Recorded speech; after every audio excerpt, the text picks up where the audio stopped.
I think I'll end this particular video with one from Wolf Street. As I turn this little tablet off. Got this new router in my crypto cave. I need a gigabit router. I have a gigabit connection. Why am I on a 10100 router? And the Wi-Fi absolutely sucks. Now, if I get connected to the 5G version, because it has 5G and, which basically 5 gigahertz, not 5G as you know it, like on the cell stuff. I'm talking internet on a router, 5 gigahertz. Although it is kind of the same, but it's different. I just want to make sure you understand what I'm talking about. I'm not talking about the new cell technology.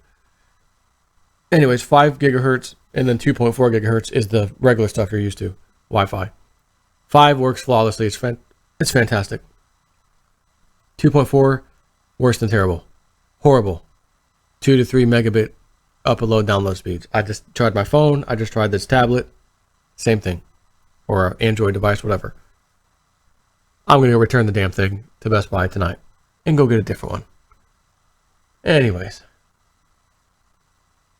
Wolfstreet.com, the new Fed could be off the freaking charts. And as you heard, the Fed's longtime Dudley is leaving. We've had a few others want to jump ship too, remember? Dudley to quit, 5 vacancies on the FOMC. No one knows what the Fed will look like. The next slot on the Fed opens wide. New York Fed President William Dudley will announce his retirement as soon as next week. Several people familiar with his plans told CNBC he may stay on till his replacement is found and approved, likely to happen in the spring or summer of next year. The New York Fed has already formed a search committee, the People said. Update November 6th. The New York Fed just confirmed that he'd retire in mid-2018 to ensure that a successor is in place. This is unexpected. His 10-year term will expire in 2019. He could have stayed on for the sake of stability. He is one of the most influential figures on the Fed's policy-setting Federal Open Markets Committee, FOMC, and is considered a dove. This is what it sounds like when the doves cry.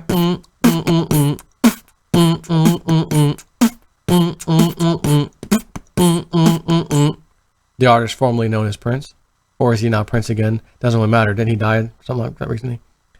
The 12-member FOMC is composed of the 7 members of the Board of Governors, which is in the process of being nearly completely turned over, the president of the New York Fed, who is retiring, and on a 1-year rotating basis, 4 presidents of the remaining 11 regional Federal Reserve banks.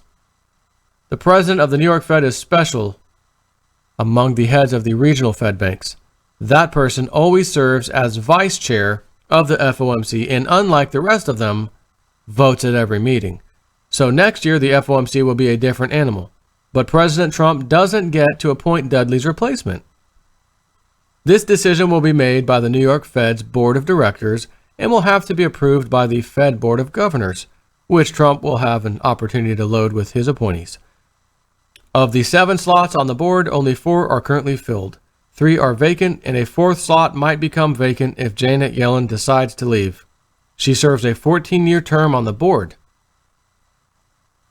14 years. She also serves a 4-year term as chair that will expire in February. Last week, Trump appointed her replacement as chair, Jerome Powell, who already serves on the board. For him, it was a promotion of sorts. But Yellen may resign from the board altogether in February when her term as chair expires. This would create the 4th vacancy on the board, plus Dudley's vacant slot on the FOMC. In early October, Trump nominated and the Senate approved Randall Quarles as a member of the board. During his confirmation hearing, Quarles said it was time to roll back some of the regulations that were imposed on banks after they'd threatened to take down the global financial system. He will become the chief bank regulator at the Fed, filling the slot that became vacant in April when Daniel Tarullo resigned unexpectedly. Quarles was a partner at private equity firm, here it goes again, the Carlyle Group. Served as Undersecretary of the Treasury under President George W. Bush, and is the founder of the Sinosure Group, a private investment firm. The next Fed chair, Jerome Powell, is also an alum of the Carlyle Group. as I mentioned the last time, which is why I just said what I said, and a host of other financial firms interspersed with gigs at the U.S. Treasury and now at the Fed. And he says, whirr makes the revolving door. Dudley, who worked at Goldman Sachs from 86 to 2007, was hired to head the New York Fed's markets group, which is in charge of buying and selling the Fed's assets, and thus was heavily involved in the Fed's bank bailouts, including its refusal not to bail out Lehman Brothers and let it be bought up for pennies on the dollar, I'll add, and the QE programs during and after the federal financial crisis. He was promoted to president of the New York Fed in 2009. Under his leadership, the New York Fed acquired the assets that now constitute the Fed's $4.5 trillion balance sheet. And under his leadership, the New York Fed has actually begun the QE unwind. Of course, a little bit less than they thought for the month of October. We'll start and we were super serious next month. November, we're going to really get started. According to fake news CNBC, Dudley has told several colleagues he was planning to leave in 2018, and his departure is said not to be related to the decision last week by President Donald Trump to name Fed Governor Jerome Powell as the next Fed chairman. In doing so, Trump declined to renominate current chair Janet Yellen, with whom Dudley has worked closely over the past several years. Listen, you and I both know she's nothing but a freaking face. She's a face. Dudley's making all the decisions. Don't ever forget that. Of the 8 permanent votes on the FOMC, the 7 members of the Board of Governors, and the president of the New York Fed, only 3 are currently known if Yellen decides to leave. Jerome Powell, Lael Brainard, and Quarles. The other 5 are unknowns. This leaves the decision-making power at the Fed next year in the hands of a group of people that is denominated by unknowns. Monetary policy is undergoing a critical change in direction, with rates being hiked and QE being unwound. While there doesn't seem to be a lot of airspace between Yellen and Powell at the moment, though that's two could change without notice, the rest of this new Fed is mostly unknown and could be off the charts. The Fed announced its QE unwind in September, and now it's following through, but what's happening with its mortgage-backed securities? Read, the Fed actually begins its QE unwind, which I already read you, by the way, but in case you want to read it yourself, I read that one the other day. They've got the mortgage-backed securities, right? And then they have the treasuries and other crap they bought. And it's not looking like they're able to unwind the mortgage-backed securities as much as they thought they would. But again, we're a little low in October. We started a little late too. We said October 1st. We actually meant the very end of October. So instead of 10 billion unwind, it was a 6 billion approximate unwind. But we're just getting started, and November will be a little bit better. And again, what happens in November or a year from now? 10 billion a month was their plan. Kind of reminds me of the repatriation of the gold from Germany.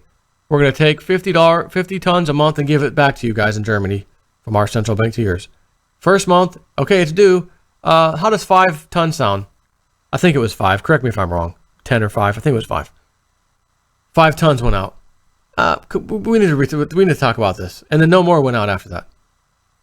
And then all of a sudden, a couple years later, right? Or maybe it was more than a couple years. Breaking news, they say they've got all their gold back. And then all of a sudden, literally right after they got their gold back, breaking news, there's an old World War II bomb near the central bank where all that gold was stored, and we got to evacuate the whole damn city. Remember that one? I did the video. And they showed the guys with the little old bomb, and we defused it, no problem. And I said, do you think for 1 second that gold went in and staying there? It's coming back out. And here's the cover story. Good day. That's how that went. So anyways, Federal Reserve, next year, not 10 billion a month. We're going to have to do a whole lot more because that would equate to $120 billion a year unwind.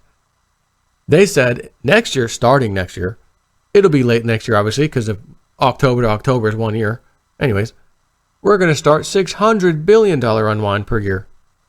Well, hold on. On the first month, you said it would be October 1st. You're going to start it. You didn't start it. You actually added more to it. I showed you the chart. You added more to it.